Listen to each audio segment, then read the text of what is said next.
Nós, antes de iniciarmos esse estudo, nós iremos orar mais uma vez, pedindo com que o Senhor esteja nos direcionando em tudo aquilo que nós precisaremos estudar daqui para frente, mas nós precisamos da ação do Espírito Santo para conduzir a igreja no entendimento daquilo que a palavra do Senhor nos fala. Sendo assim, nós iremos orar mais uma vez, pedir com que o Senhor esteja falando.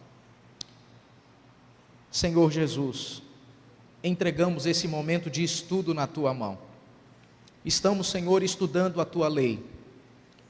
Ó Deus, e como é bom poder estudar a Tua palavra, poder estudar a Tua lei. Começamos, ó Deus, a estudar os 10 mandamentos, aquilo que nós conhecemos como a lei moral do Senhor. Nós necessitamos da Tua graça, nós necessitamos da ação do Teu Espírito, para ministrar aos nossos irmãos e irmãs a Tua vontade e o Teu querer, Senhor. Ó Pai, como eu já disse na introdução desse culto, nós não estamos aqui apenas para entender o significado de cada um dos mandamentos. Nós estamos aqui para mais do que isso. Nós estamos aqui para que o entendimento daquilo que iremos aprender desça para o nosso coração e se transforme em prática de vida, em modo de vida, de modo com que as pessoas que estão ao nosso redor possam saber que nós servimos e adoramos somente ao Senhor.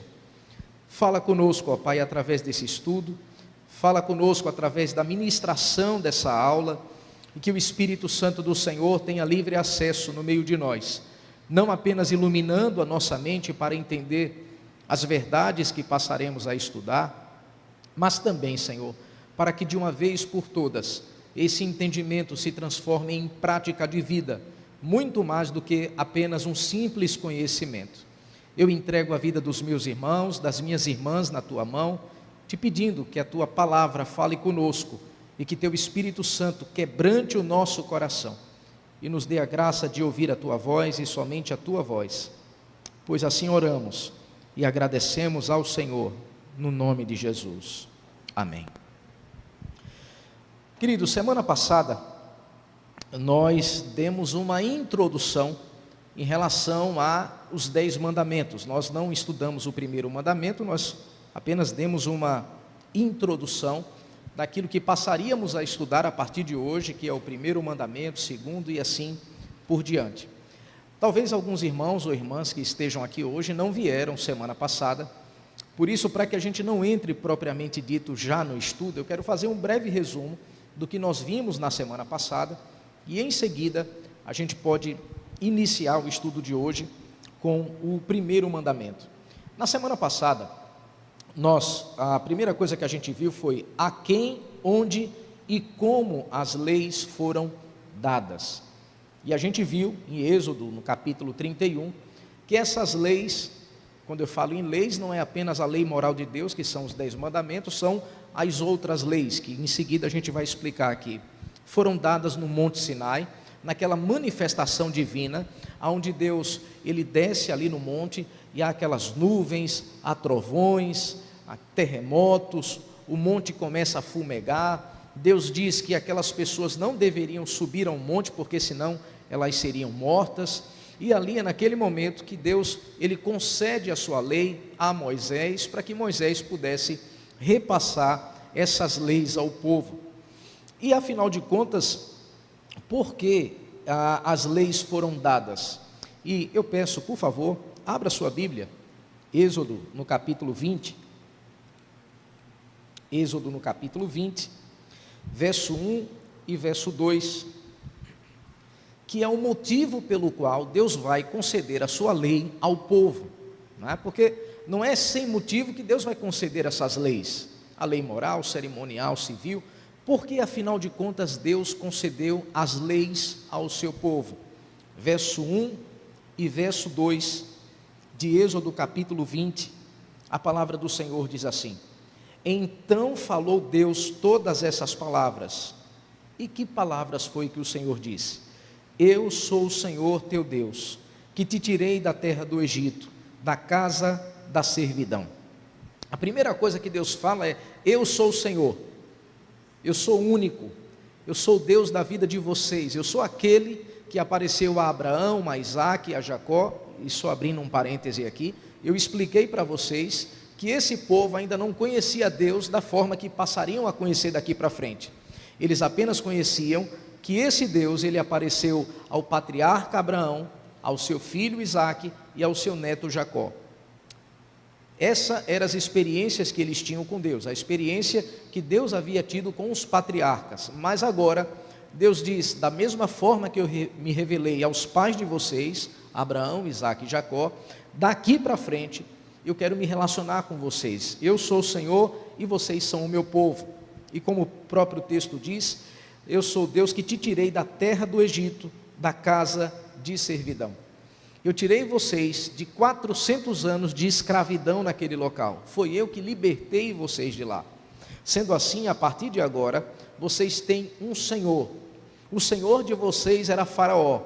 O Senhor de vocês escravizava vocês. Mas eu destruí aquele homem com todo o seu exército e agora estou me revelando a vocês. E como eu já disse na semana passada, Faraó, ele é símbolo de Satanás no Novo Testamento.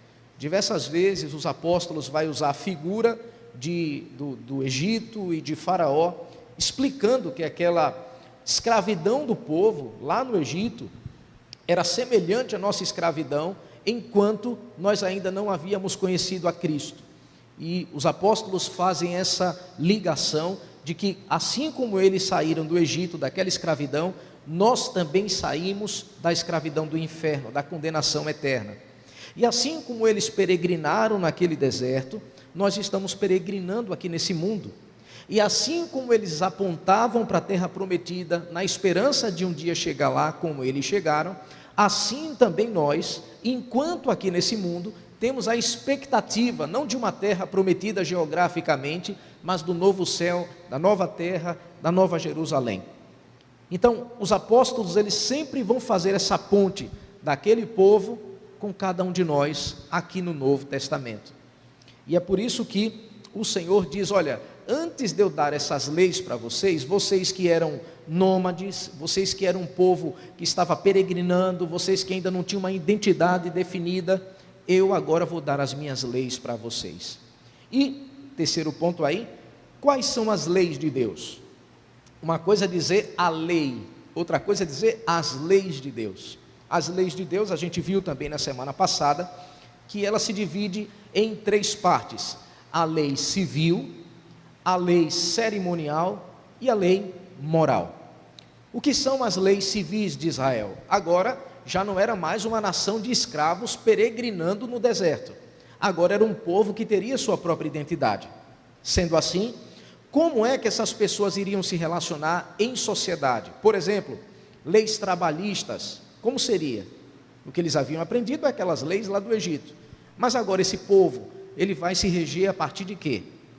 Como eles deveriam tratar os escravos? Como deveria ser a relação conjugal, né? Matrimônio? Como deveria ser a relação no sentido de alguém que cometeu um crime, algum delito, não é? Como a lei deveria tratar aquela pessoa?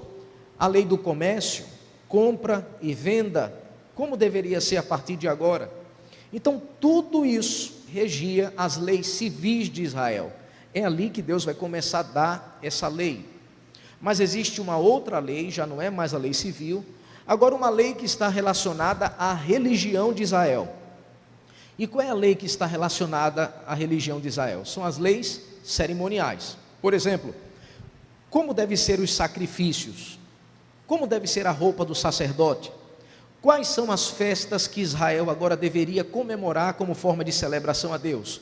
Páscoa, festa das cabanas, Pentecostes, não é? E tudo aquilo que regia o culto ao Senhor. Como deveria ser o tabernáculo, que futuramente veio a se tornar o templo de Salomão, né? Aquele suntuoso templo, né? Mas enquanto ali, naquele local onde eles estavam no deserto, como eles deveriam adorar a Deus? E deixa eu abrir outro parêntese aqui. É um princípio muito importante que a gente precisa entender na lei cerimonial. É que Deus, em momento algum, deu a nós o cabimento da gente adorar a Deus da forma que a gente quer. Eu não sei se você sabe disso, mas a forma de culto da igreja presbiteriana, ela segue um princípio, que é o chamado princípio regulador do culto. O que o princípio regulador do culto diz? Aquilo que a palavra prescreve de forma clara, é prescrito para a adoração a Deus. Aquilo que a palavra de Deus não fala, a gente não inventa moda, a gente não faz. Algumas igrejas seguem um outro princípio, que é o chamado princípio normativo do culto. O que significa isso? A Bíblia proíbe? Não, não proíbe. Então a gente vai fazer no culto. Então eu posso dar cambalhota, eu posso acender vela, eu posso colocar imagem, eu posso colocar incenso, eu posso colocar pessoas daqui dançando com um lencinho aqui na frente. A Bíblia proíbe? Não. Então a gente faz. A gente não segue o princípio normativo, a gente segue o princípio regulador do culto. E o princípio regulador do culto é esse. A Bíblia prescreve isso, a Bíblia diz que a gente deve fazer isso no culto, diz, então a gente faz. Não, a Bíblia não diz nada, ela deixa em aberto, então a gente não faz. E de onde vem o princípio regulador do culto? É desde lá do Antigo Testamento, a gente não está inventando moda não. É desde lá do Antigo Testamento, que na lei cerimonial, Deus prescreve a forma que Ele quer ser adorado. Eu não sei se vocês se lembram, Nadab e Abiú, aqueles dois filhos lá de Arão, né? Começaram a inventar moda. Não, Deus mandou fazer o incenso assim, né? Mas a gente vai fazer de outra forma aqui. Morreram fulminados diante do Senhor. No Novo Testamento esse princípio também não muda, né? A gente vai ver Deus também prescrevendo a forma que Ele deseja que o culto seja celebrado. Por exemplo, a Santa Ceia, o apóstolo Paulo, ele chega a dizer lá em Coríntios, né? Eu entrego a vocês o que também recebi do Senhor, porque o Senhor Jesus, na noite em que Ele foi traído, fez assim, e Ele vai descrevendo como deve ser a ceia, descrevendo como deve ser o batismo. E de onde a gente está tirando isso? Repito, desde lá do Antigo Testamento, nós estamos prescrevendo isso para a igreja, porque é o princípio regulador do culto. Então, a lei cerimonial de Israel era Deus dizendo ao povo: vocês não vão me adorar de todo jeito, quando vocês se aproximarem de mim, vai ser dessa forma, o cordeiro vai ser dessa forma, o sacerdote vai ser dessa forma, as ofertas serão dessa forma, as festas que vocês vão celebrar para mim também vão ser. Então é Deus falando como Ele deveria ser adorado, e não sacerdote, e não sumo sacerdote, que dizia assim: não, eu acho que eu vou fazer dessa forma, eu entendi que foi não, não é assim. Deus dá a lei a Moisés e diz: Moisés, avisa a eles que é assim que eu quero ser adorado. Então, essas são as leis cerimoniais. Lei civil, regia a sociedade. Lei cerimonial, ela vai reger aquilo que envolve o culto a Deus. E existe a lei moral de Deus. A lei moral, como nós já dissemos, é essa lei aonde está prescrito os 10 mandamentos. E por que lei moral? Lei moral porque a lei moral, ela manifesta o caráter de Deus, é quem Ele é. Quer saber quem Deus é e o que Ele requer de nós? Os 10 mandamentos. É ali onde nós começamos a entender a vontade de Deus para a vida do ser humano. Ele se revela nessa lei, Ele mostra quem Ele é nessa lei. Então, todas as vezes que você lê a Bíblia, você precisa entender isso, né? Existem essas 3 ramificações da lei de Deus: a civil, a lei religiosa e a lei moral de Deus. Uma outra coisa que a gente viu é como os 10 mandamentos eles foram distribuídos. E uma das coisas que eu conversei com os irmãos e irmãs é que os mandamentos, os 10 mandamentos, eles não foram escritos numa tábua só. Interessante isso, né? Deus poderia colocar todos os 10 numa tábua só. Era só Ele diminuir o tamanho da letra, dava certinho lá, né? É letra 12, bota lá a letra 10 e tamanho da letra, a fonte, né? Se fosse nos nossos dias. Não. Ele dividiu os 10 mandamentos em 2 tábuas. Os 4 primeiros mandamentos estão ligados à nossa relação com Deus. Se você lê o primeiro, terceiro, segundo, terceiro, quarto, estão ligados à nossa relação com Deus. Do 5º ao 10º, ou seja, os 6 últimos mandamentos, estão ligados à nossa relação com o próximo. Se eu amo a Deus, primeira tábua da lei, eu naturalmente vou amar o meu próximo. É por isso que no Novo Testamento Jesus resume toda a lei em um mandamento. Amarás o Senhor, teu Deus, de todo o teu coração, de toda a tua força, de todo o entendimento, e ao próximo como a ti mesmo. Sabe o que Jesus está fazendo? Juntando as duas tábuas. Você vai amar a Deus sobre todas as coisas, e qual é a maior prova de que eu amo a Deus sobre todas as coisas? É que eu não mato, é que eu não roubo, é que eu não adultero, é que eu não vou estar cobiçando aquilo que é do próximo. Essa é a maior prova de que eu amo a Deus. Então, é por esse motivo que esses mandamentos eles foram distribuídos para o povo de Israel. E o primeiro mandamento tem a ver com o quê? Com a religião, né? Não terás outros deuses diante de mim. O segundo mandamento é com a adoração. Não faça nenhum tipo de imagem de escultura quando você for me adorar. O terceiro mandamento é a revelação de Deus, né?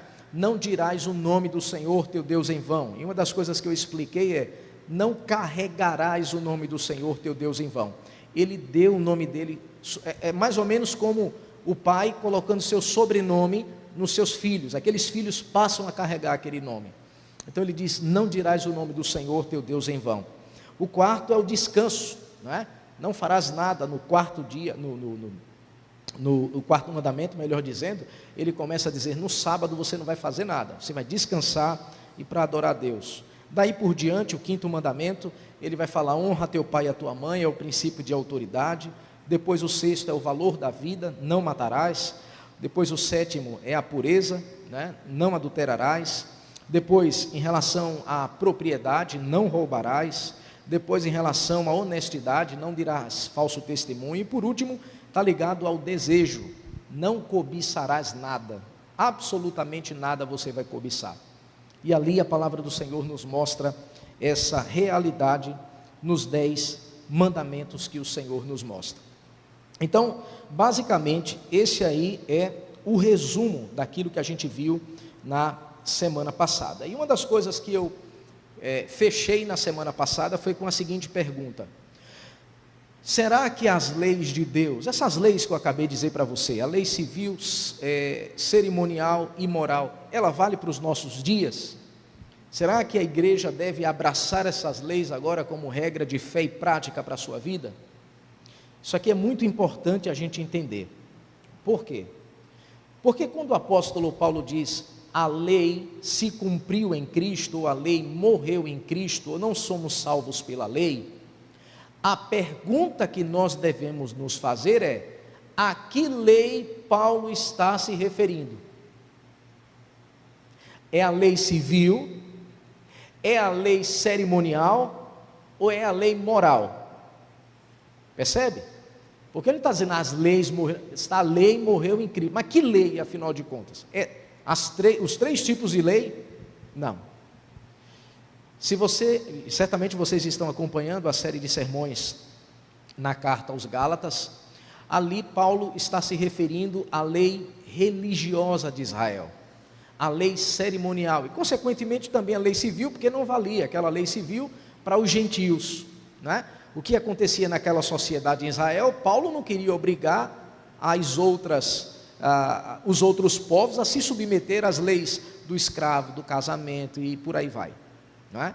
Então, o que Paulo está dizendo ali aos Gálatas é: essa lei cerimonial, que vocês precisavam de um sacerdote, de um sumo sacerdote, de cumprir as leis dietéticas, alguns alimentos vocês não podem comer, né? De cumprir o calendário judaico, né? Tem algumas festas que vocês têm que obedecer, vocês não precisam mais disso. Da circuncisão, vocês também não precisam mais disso, porque isso aí se cumpriu em Cristo. Essa lei que apontava para como nós devemos adorar a Deus, se cumpriu numa cruz.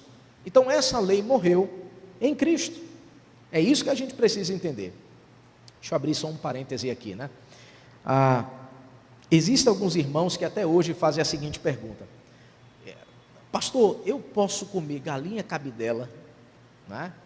Que alguns irmãos vieram de algumas igrejas pentecostais ou neopentecostais que ainda tem uma certa dificuldade com isso. Eu digo: olha, o que você está dizendo está ligado à lei de Deus lá no Antigo Testamento, que é lei cerimonial, né? Não se alimentar de comida sufocada, né? Se assim eu posso dizer, ou com sangue, ou coisa dessa natureza. Isso é lei cerimonial. Isso aí não vale mais, porque todas essas leis cerimoniais se cumpriram em Cristo. Se você for inventar de abraçar isso, você vai ter que abraçar toda a lei. E aí você vai ter que se justificar diante de Deus, diante de todas essas... Você vai ter que guardar Páscoa, você vai ter que guardar a festa das cabanas, você vai ter que se circuncidar também, se for homem, né? Vai ter que se circuncidar. Não é só, vou comer galinha cabida. Não, é tudo, tem que guardar toda a lei, né? Primeiro que você não vai ser justificado de Deus diante disso aí. E segundo, porque isso aí já morreu, já se cumpriu em Cristo. Cristo cumpriu toda a lei cerimonial. Então é disso que o apóstolo Paulo está falando quando ele vai tratar sobre essa realidade segundo a palavra de Deus. E aí a pergunta continua. Então a lei morreu? Calma, a lei cerimonial não. Ou desculpa, a lei moral não. A lei civil se cumpriu, a lei cerimonial se cumpriu, a lei moral continua para sempre. Ou seja, cada um daqueles 10 mandamentos, eles precisam estar dentro do nosso coração. Por exemplo, você ama Cristo? Sim, então não matarás. Você ama Cristo? Sim, então não adulterarás. Você ama Cristo? Sim, então não roubarás. Você ama Cristo? Sim, então honra o teu pai e a tua mãe. E por aí vai, os mandamentos. Você ama Cristo? Sim, então dos 7 dias, você precisa estar reunido com o povo de Deus para adorar a Deus. É no sábado, como os adventistas dizem, é no domingo, como as outras igrejas dizem, é na segunda-feira, vai lá, é um dia onde a igreja vai estar reunida em culto solene, você vai abrir mão de tudo para naquele dia adorar o Senhor. Você ama Cristo? Sim, então não terás outros deuses além dele, além do Senhor. Percebe que cada um dos 10 mandamentos são válidos para nós? Outro parêntese aqui, não somos salvos pelo cumprimento dos 10 mandamentos, isso é importante, até porque ninguém aqui, inclusive eu, consegue obedecer todos os 10 mandamentos sem nunca quebrar nenhum, só Jesus conseguiu essa façanha. Nós somos salvos para amar os 10 mandamentos e segui-lo, ele passa a ser o nosso foco, o nosso norte, se assim eu posso dizer. Ok até aqui? Só fechando para a gente entrar no primeiro mandamento. Então, não somos salvos pelos 10 mandamentos. Nós seguimos os 10 mandamentos porque Cristo cumpriu por nós e agora nós passamos a seguir os mandamentos, mas já fomos salvos. Só para que a gente possa entender essa dinâmica aí. E hoje nós iremos estudar o primeiro mandamento. Então, vocês até então não sabiam disso, mas eu fiz esse breve resumo esperando o pastor Wendel, ele está ali sentadinho. Quero convidar o reverendo Wendel, venha até aqui, quero passar aí o estudo para vossa senhoria. Hoje será pastor Wendel que estará ministrando o estudo.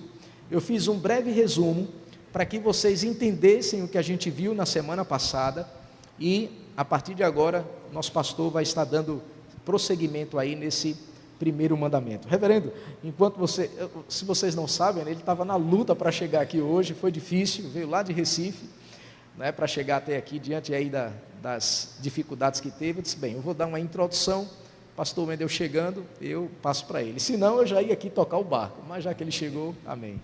Deus te abençoe. Irmãos, a graça e a paz do Senhor Jesus.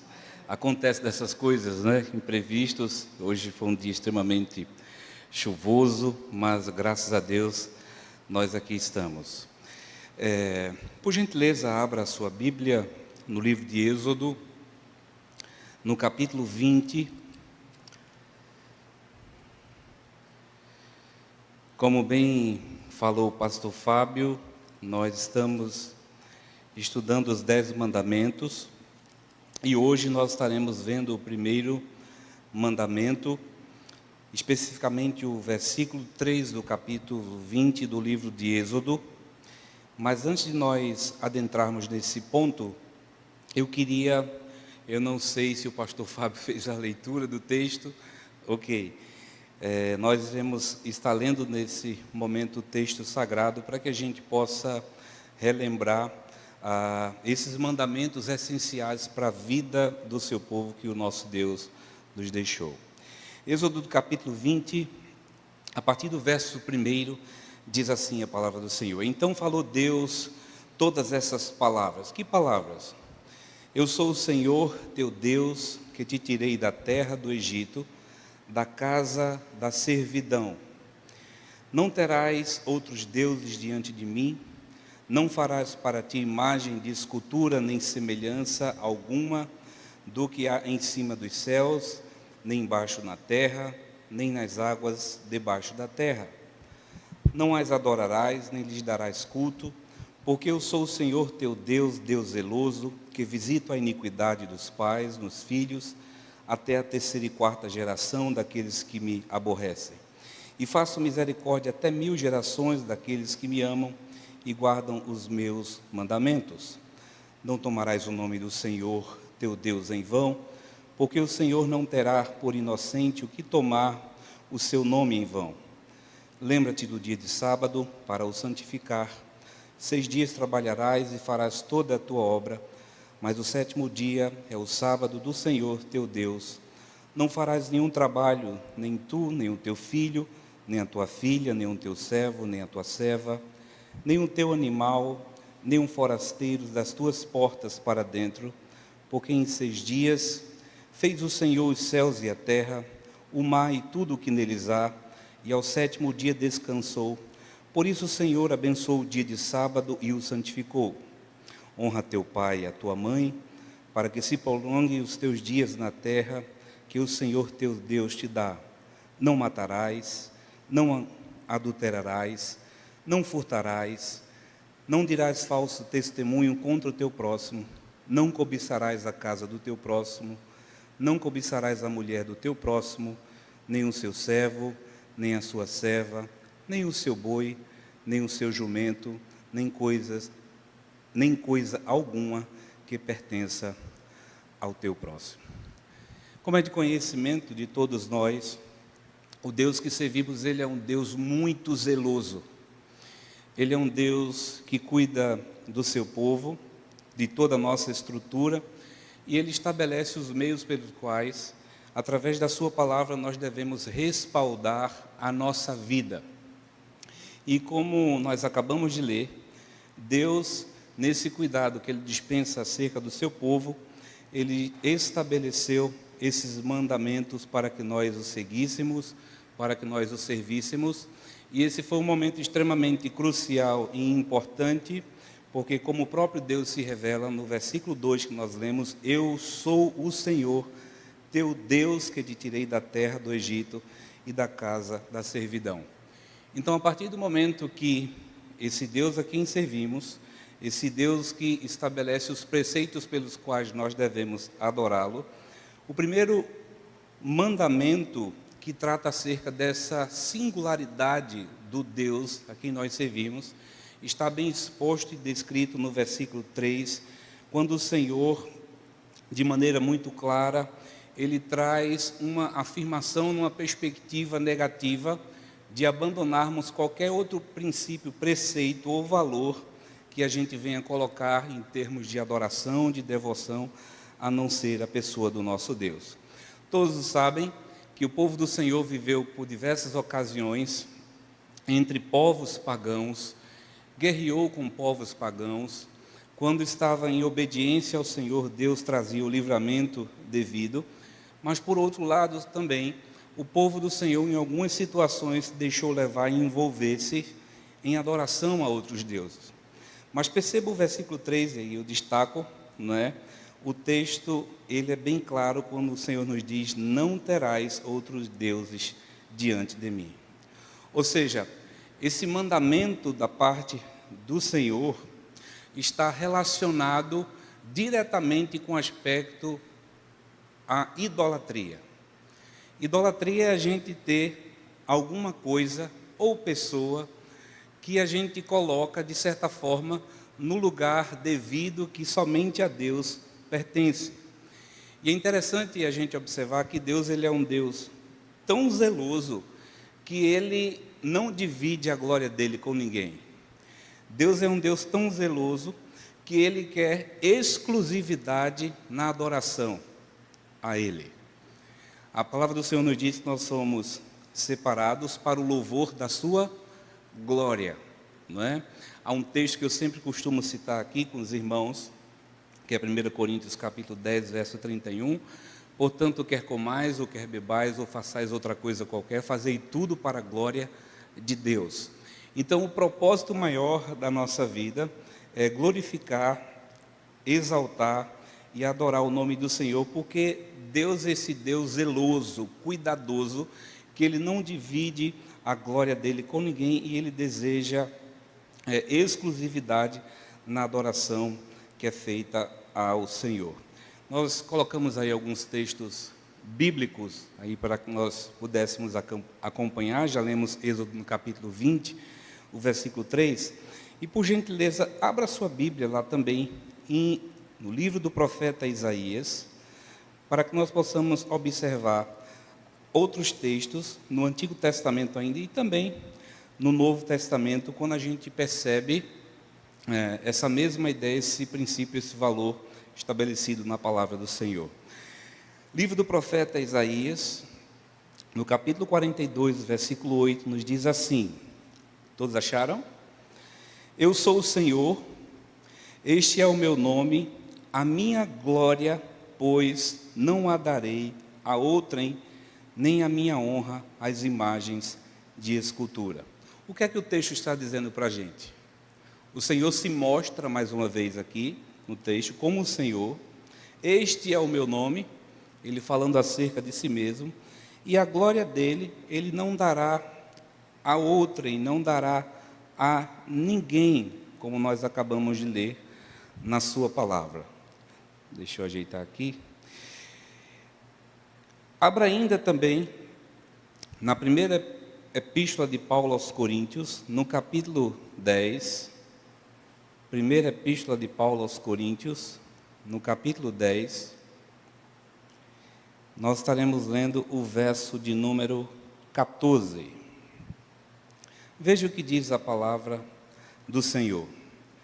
O apóstolo Paulo trazendo uma advertência aqui para a igreja de Corinto, porque era algo marcante na vida daquela cidade, daquela comunidade, e o apóstolo Paulo aqui, falando para aquela igreja, para aqueles irmãos que estavam tendo uma experiência de conversão diante do Senhor, o verso 14 é muito claro quando Paulo diz assim: portanto, meus amados, fugi da idolatria.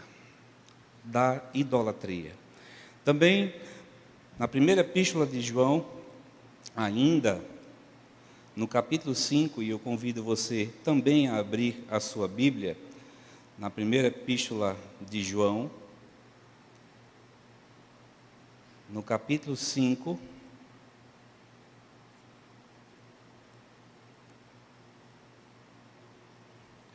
o verso 21. Veja o que nos diz a palavra do Senhor. Filhinhos, guardai-vos dos ídolos. Então perceba que há uma advertência sempre na palavra do Senhor, para a gente não adorar ídolo, para a gente guardar o nosso coração dos ídolos, porque muitas vezes nós somos tentados a pensar que o ídolo, mais especificamente falando, é algum outro Deus ou uma imagem de escultura que porventura a gente venha a ser devoto, como conhecemos pessoas que são devotos de outros deuses que adoram imagem de escultura. Mas idolatria parte do princípio de que é qualquer coisa que eu coloco no lugar de Deus. Então nós percebemos aqui nesses textos iniciais, essa ideia muito clara que Deus é esse Deus que não divide a sua glória com ninguém. Então isso fica claro para a gente, é o ponto de partida inicial, é a nossa premissa desse Deus zeloso, desse Deus cuidadoso, que separou um povo para si e que Ele não divide a glória dEle com ninguém. Ele deseja exclusividade total. Então, eu dividi em alguns pontos para nós refletirmos nessa noite, e esse primeiro ponto que a gente vai pensar, pode passar o próximo slide, é sobre a glória de Deus. Quando a gente pensa em termos de glória de Deus, e nós vimos aqui na própria Sagrada Escritura, que Deus, Ele se preocupa, Deus, Ele aponta na sua palavra, E, por assim dizer, estava lendo um autor, e eu coloquei aí nesse slide, que isso, de certa forma, é uma preocupação de Deus. Mas é bem verdade que não para com Ele mesmo, mas para com aqueles a quem o servem. Então, Deus é esse Deus que não divide a sua glória, e Deus, Ele preserva através desse princípio, e Ele deseja essa adoração, essa exclusividade genuína em relação à sua pessoa. Então, Deus se importa com isso. Deus, Ele tem como propósito também revelar a sua glória, e nós percebemos na história do povo do Senhor, na revelação bíblica, nas diversas ocasiões, Deus se mostrando esse Deus, né, que é atuante em relação à vida do seu povo. Então, como eu falei anteriormente, nesse terceiro ponto aí que eu coloquei na letra C, né, a glória de Deus é o motivo pelo qual Ele criou todas as coisas. Então, Deus criou tudo para o louvor da sua glória. Toda a criação converge com esse propósito, a glória do Senhor. E não é diferente também em relação a nós. Nós somos criados para o louvor da glória de Deus. Mas, por outro lado também, por mais que nós queiramos definir a glória de Deus, essa glória dele é uma glória indivisível. Ou seja, ele não divide essa glória dele com ninguém. E até mesmo por mais que nós queiramos encontrar algum tipo de palavra rebuscada para tratar acerca dessa glória de Deus, irá nos faltar palavras. Até porque a glória de Deus se manifestará, e nós iremos usufruir na sua totalidade, partindo daquele princípio que a palavra nos diz: nem olhos viram, nem ouvidos ouviram, nem sequer penetrou em pensamento humano algum, o que Deus tem preparado para os seus servos, para os seus filhos. Onde a gente vai usufruir dessa glória de Deus na sua plenitude. Então, quando pensamos em termos de glória de Deus, há somente um Deus que se revelou, né? O Deus de Abraão, o Deus de Isaac, o Deus de Jacó, a Trindade Santa, o Pai, o Filho e o Espírito Santo, esse Deus que nós o conhecemos porque Ele se deixou conhecer por intermédio da revelação bíblica das Escrituras, e esse Deus é esse Deus zeloso, que quer exclusividade para si, e Ele condena todo e qualquer tipo de idolatria, não é? Então, quando a gente pensa, por exemplo, na estrutura do culto que nós oferecemos a Deus, por exemplo, o dia do Senhor, quando a igreja se reúne, né, em todo o mundo, em todos os lugares, para prestar o culto ao Senhor, o centro do culto é a pessoa do nosso Deus. Ninguém pode aparecer mais no culto que prestamos a Deus, a não ser Ele mesmo. Então, Deus, Ele é o centro do culto. Então, Deus é esse Deus, no segundo ponto, já compartilhando com os irmãos, Deus é esse Deus teocêntrico, ou seja, teo parte do princípio de teo, até mesmo a palavra que origina teologia, né, o estudo de Deus. Então, teo se refere a Deus, e cêntrico, né, se refere ao centro. Então, Deus está no centro de todas as coisas, e o seu propósito é glorificar a si mesmo. Então, Deus criou todas as coisas, fez, formou, para que o nome dele fosse glorificado. Existem algumas orações, alguns salmos, que eu gosto muito, e o salmista, mais ou menos, ele, traduzindo nas palavras que ele diz, quando ele coloca algo diante do Senhor, e ele diz assim, mais ou menos: Senhor, faze isto para o louvor da tua glória. Isso deve fazer parte da nossa oração. Quando a gente pede algo a Deus, com as intenções corretas dentro do nosso coração, e a gente ora ao Senhor, a gente pede a Deus que Ele execute a sua vontade soberana, e que nesse executar da sua vontade, que se revela naquilo que nós pedimos a Ele, nós nunca podemos deixar de esquecer o propósito principal, né, que é glorificar. Senhor, faze isto para o louvor da tua glória. Embora nós estejamos pedindo algo a Deus relacionado à nossa vida, ao seu povo, então Deus é esse Deus teocêntrico, e o seu propósito é glorificar a si mesmo. E também nós somos convidados, né, pela palavra, e temos que glorificar a Deus, primeiramente, não por aquilo que Ele fez por nós, mas por quem Ele é. Se existe uma palavra que eu posso definir nessa afirmativa aqui, né, temos que glorificar a Deus, primeiramente, não pelo que Ele fez por nós, mas por quem Ele é. Talvez uma diferenciação mais clara que a gente possa entender é quando a gente pensa em termos de louvor e de adoração. Como assim, pastor? Nós nos reunimos aqui no culto, louvamos ao Senhor, sim ou não? Louvamos a Deus pelos seus feitos, louvamos a Deus porque Ele tem cuidado da nossa vida, da nossa saúde, da nossa família. Deus tem dispensado do seu favor em relação a nós e a gente louva a Deus por tantas coisas.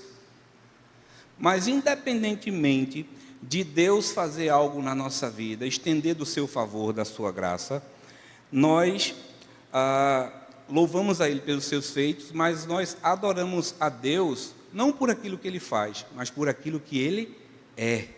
Ele é Deus na sua essência. E a gente adora Ele porque Ele é Deus e esse Deus que não divide a sua glória com ninguém. É tanto que também nessa perspectiva, né, a Trindade, o Pai, o Filho e o Espírito Santo, o Pai, o Filho e o Espírito Santo, eles são teocêntricos, né? O Pai, o Filho e o Espírito Santo se conhecem, se amam e regozijam-se uns nos outros desde a eternidade. Qual foi o propósito da criação lá no Gênesis? Façamos, pois, o homem em imagem e semelhança. Então perceba que no ato criativo de Deus está sempre ali no plural, né? Façamos, não é eu faço, façamos. Ou seja, está ali presente o Pai, o Filho e o Espírito Santo, não é? Então, a Trindade é uma Trindade que converge, né, também em glorificar e exaltar o nome do nosso Deus.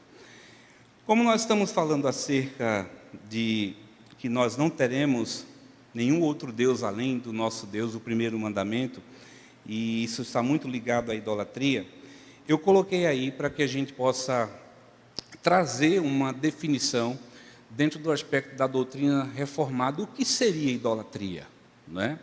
Então eu queria ler com você, ipsilíteres, aquilo que está exposto aí no texto, e veja o seguinte conceito, como ele é importante, e nós destacamos alguns pontos aqui.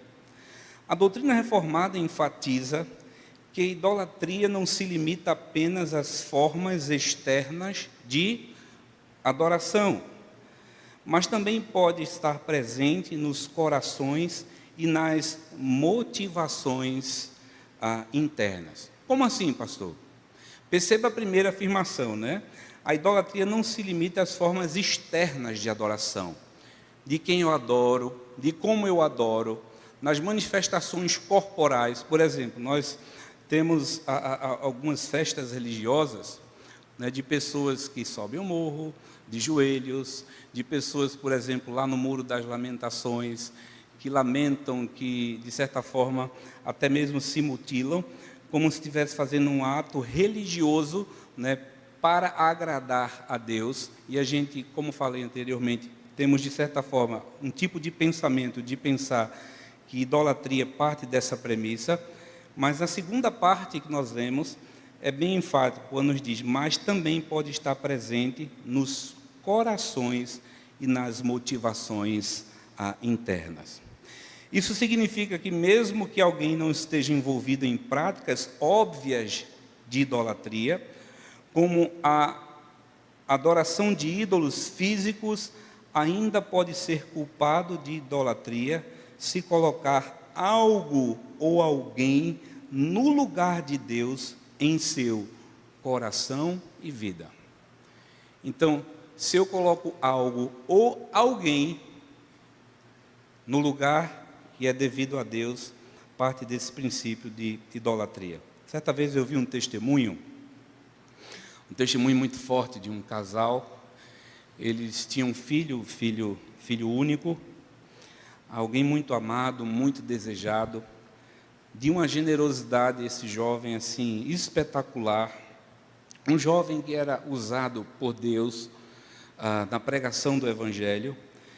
Mas aí num acidente de automóvel, esse jovem veio a falecer. E como foi duro para esse casal? Como foi dolorido viver o momento de luto, mas eles só vieram a compreender, de certa forma, né, o propósito de Deus em relação a isso, e eles expressaram isso no testemunho que eles deram, é que, de certa forma, aquele filho que foi tão desejado, o filho único, eles estavam colocando no lugar de Deus. E como esse jovem era do Senhor, o que foi que Deus fez? Tomou para si, para trazer algum tipo de ensinamento para eles, não é? Por vezes a vida nos ensina assim, de maneira dolorosa, como também o foi em diversas ocasiões em relação ao povo de Deus, a história do povo de Deus e a história que aponta também para a redenção. Então, uma segunda parte, na doutrina reformada, a idolatria é vista como uma transgressão séria contra Deus e uma distorção do relacionamento correto que devemos ter com Ele. É um chamado à adoração exclusiva e total a Deus, rejeitando qualquer forma de idolatria e mantendo o nosso coração e mente voltados para o único e verdadeiro Deus. Então, essa seria uma definição, partindo do pressuposto daquilo que a gente crê, do que a palavra de Deus fala acerca da idolatria. Resumindo, né? Nós precisamos cuidar do nosso coração, como nós observamos em alguns textos que nós lemos. Desse cuidado expresso por Deus, não somente no Antigo Testamento, mas ali no texto que a gente leu na primeira epístola aos Coríntios, o apóstolo Paulo ordenando ao povo que fugisse da idolatria em adorar outros deuses. Então, caminhando mais um pouco, o que seria então idolatria, né? Pontuar aí, é obedecer, confiar e nos sacrificar a qualquer coisa que não é o verdadeiro Deus das Escrituras. Então, a partir do momento que a gente confia, muitos confiam em carros, outros na própria força, mas nós cremos no Deus vivo. Uns confiam em carros, cavalos, como nos diz o texto sagrado, mas nós confiamos e resolvemos confiar no Senhor.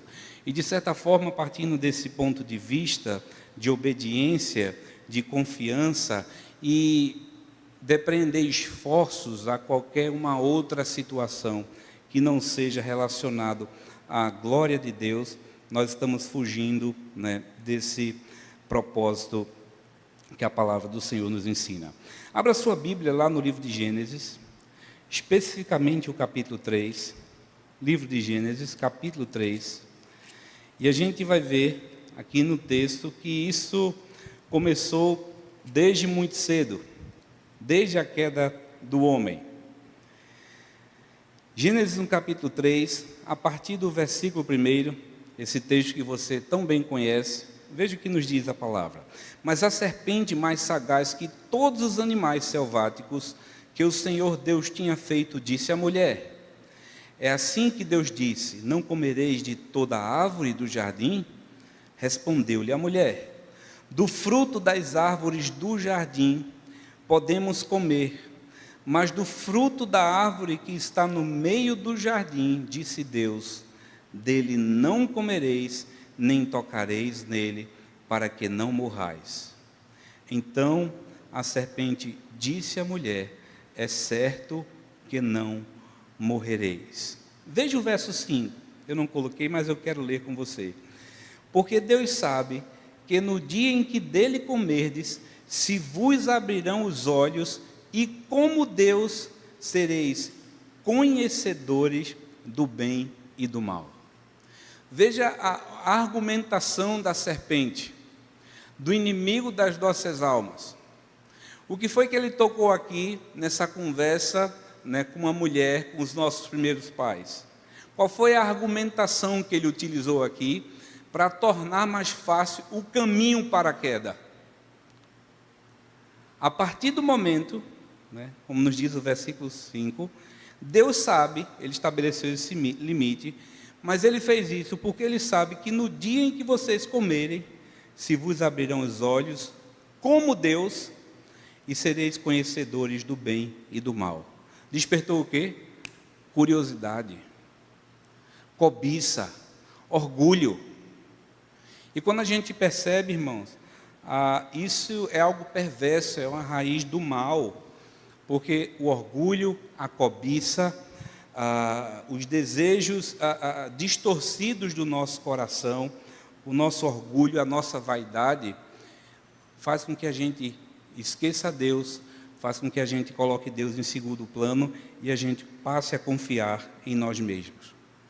Então a idolatria, esse princípio aqui, não é?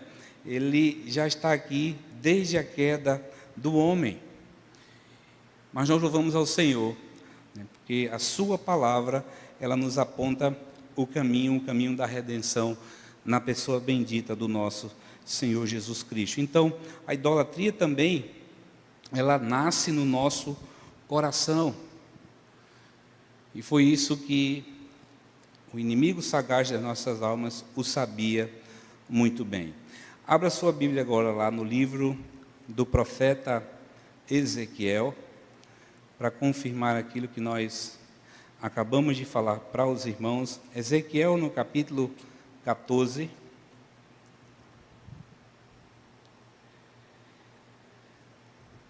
A partir do primeiro versículo, não sei qual é o título aí na sua Bíblia, mas na minha Bíblia diz assim, embora não haja título, né, no original: o castigo dos idólatras.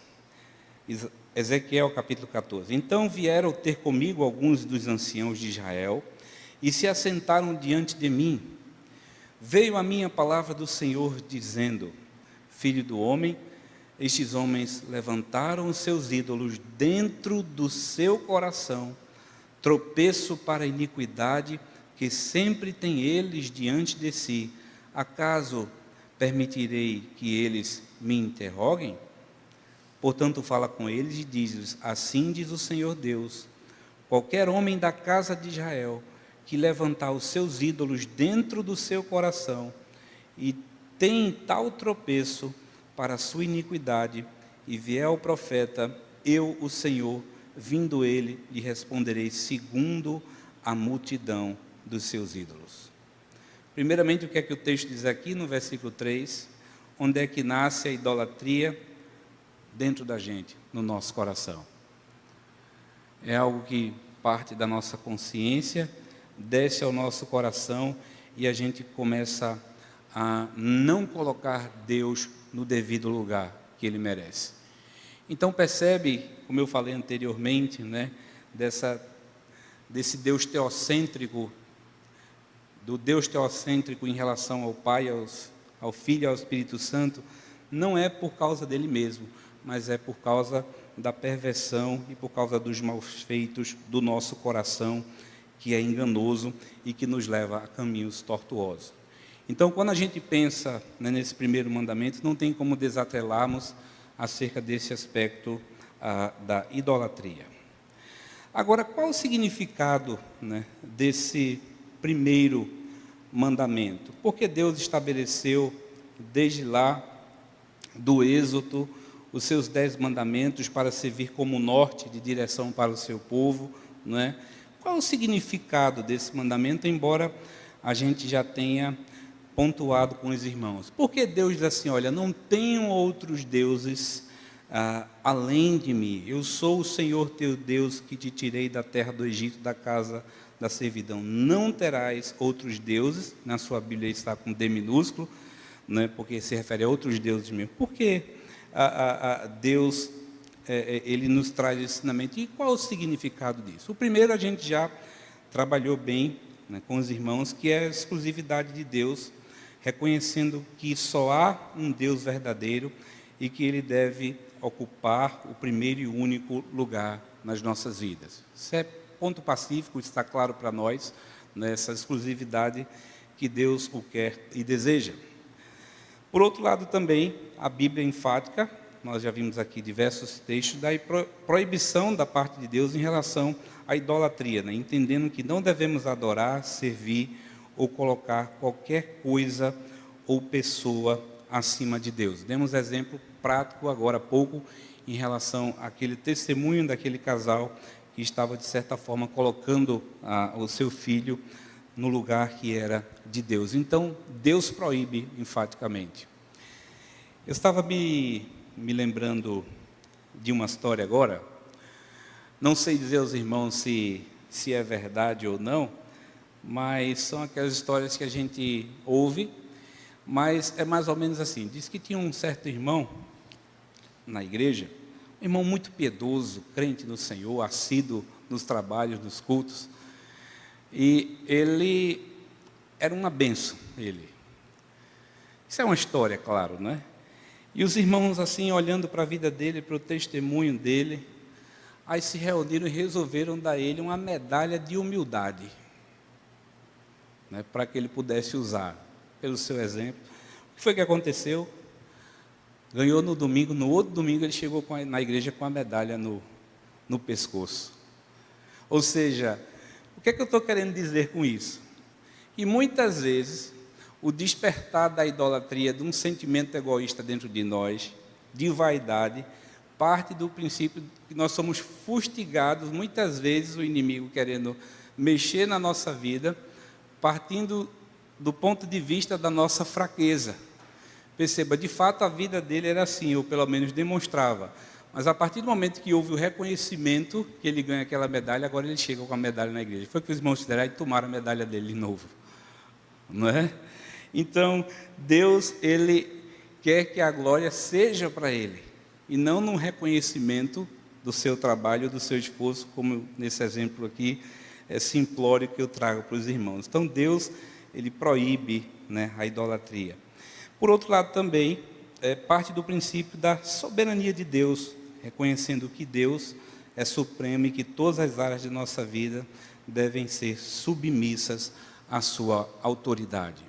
Então, Deus, Ele é soberano, Deus, Ele é um ser supremo, e a partir do reconhecimento que temos de que Deus é esse ser supremo, Ele passa a dirigir e a governar todas as áreas, né, da nossa vida.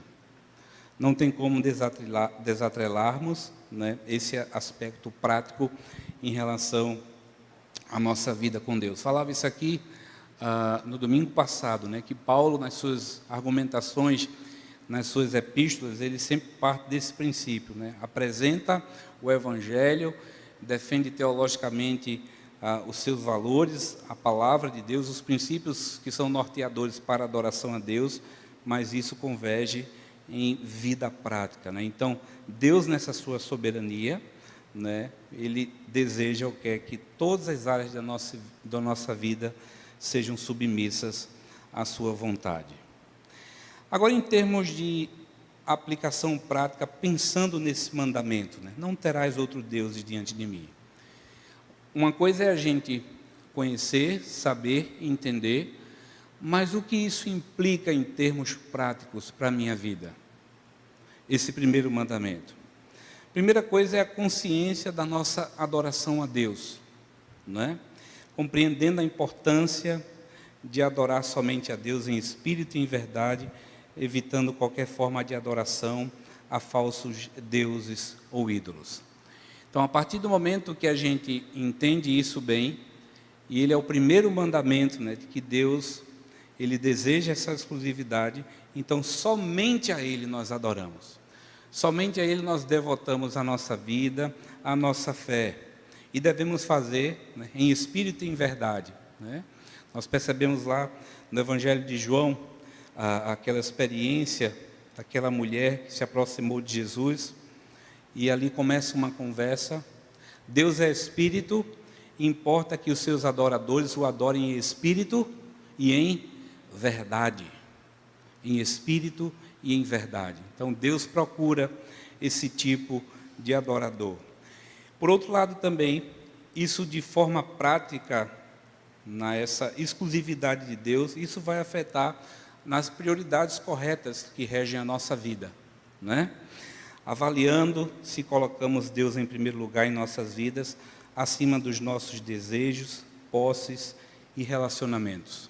Quantas vezes há relacionamentos entre pessoas partindo somente do obter a vantagem, de me aproximar de alguém? Conversava ontem com uma pessoa aconselhando, e falávamos justamente acerca disso. Muitas vezes, nos relacionamentos proximais das pessoas, muitos se utilizam desse recurso para, de alguma forma, ter algum tipo aí de lucro, algum tipo que possa ser bom, útil para mim, e não parte da premissa de ser algo verdadeiro, né? E nosso relacionamento para com Deus, como nós bem falamos, o adoramos por aquilo que Ele é, louvamos por aquilo que Ele faz, mas quando nós temos isso bem dentro de nós, nós temos as prioridades corretas do nosso coração. Por outro lado também, algo que eu coloquei, pontuei a isso, não é meu, isso é um dos materiais de consulta, em termos da aplicação prática desse primeiro mandamento quanto à nossa vida. O primeiro ponto que colocamos aí também, dando continuidade, nesse terceiro ponto, é a letra C, a renúncia à idolatria moderna, identificando as áreas das nossas vidas, onde podemos ser tentados a colocar algo ou alguém no lugar de Deus, como o dinheiro, o poder, a fama e os prazeres terrenos. Hoje em dia isso é muito fácil, né? Até mesmo pelo acesso que a gente tem às redes sociais, pelo mau uso das redes sociais, e muitas vezes pessoas que estão ali em busca das curtidas, das visualizações, e é por isso que hoje em dia existe tantos influencers digitais, não é, que ganham a vida com isso, e chega um momento que eles cansam, porque ao tempo todo tem que estar vendendo a sua imagem, vendendo aquilo que ele defende como princípio ou valor, mas por vezes estão preocupados mais em ter o reconhecimento, e esse é um mal que muitas vezes hoje atinge os nossos dias, né? A fama, os prazeres terrenos, o dinheiro, o poder, e quantas pessoas andam em busca dessas coisas, não é? Mas por outro lado também, e o que nós precisamos entender bem, é que esse valor, que essa verdade nos leva a uma submissão à vontade de Deus, né? Aprendendo a submeter os nossos desejos, planos e sonhos à vontade de Deus, buscando a sua direção, né, em todas as áreas da nossa vida. Então, quando nós pensamos nessa perspectiva, né, da importância que nós devemos dar aos mandamentos que Deus estabeleceu na sua palavra, até porque não terá ninguém que conseguirá cumprir na sua totalidade esses mandamentos, a não ser o próprio Cristo. E Cristo é aquele que cumpre fielmente o propósito de Deus, mas Deus é esse Deus zeloso, que nos aponta e nos traz essa verdade para nos dar o norte de como nós devemos reger a nossa vida, né? E como foi bem compartilhado aqui na quarta-feira passada, e o pastor Fábio certamente fez essa lembrança, nós vemos aí esses mandamentos, essa lei moral, está lá em Êxodo, no texto que nós lemos do verso 3 até o verso 17, do primeiro ao quarto mandamento, a gente percebe apontando para a nossa relação com Deus. Primeiramente, eu com Deus. O meu relacionamento com Deus vai trazer consequências imediatas, né, em relação ao meu relacionamento com o próximo, que parte ali do 5º até o 10º mandamento. Agora perceba, como falei, mais uma vez enfatizo, em primeiro lugar, é o nosso relacionamento para com Deus.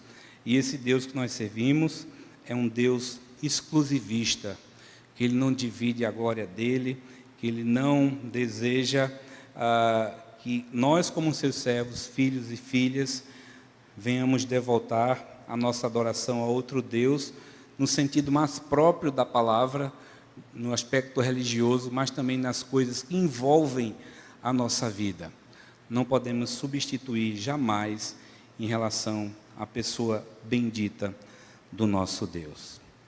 A minha oração é que a gente possa aproveitar bem essas quartas-feiras e que muito mais do que um conhecimento teórico, seja algo prático para a nossa vida e que a gente possa viver essa verdade para o louvor e para a glória do nosso Deus. Amém, irmãos? Vamos orar nesse momento, as horas já estão um pouco avançadas. Senhor nosso Deus e Pai, nós queremos te agradecer pelo privilégio que temos de poder servir ao Senhor, de saber que Deus é um Deus que estabelece regras, normas, lei, mandamentos, e de certa forma, ó Deus, inconscientemente, aquilo que é verdade na Tua palavra se estabelece, ó Deus, nas coisas mais simples da nossa vida. Quando nós paramos o carro no sinal de trânsito porque está vermelho, por trás daquilo está uma lei, está uma norma, está um mandamento. Quando nós temos que cumprir os horários de responsabilidade do nosso trabalho, é porque é uma norma, há uma lei, há um mandamento. E não é diferente, ó Pai, porque parte de Ti mesmo. E nós não somos pessoas que foram criadas ao fruto do acaso, mas nós somos criados, formados e separados pelo Senhor para o louvor da Tua glória.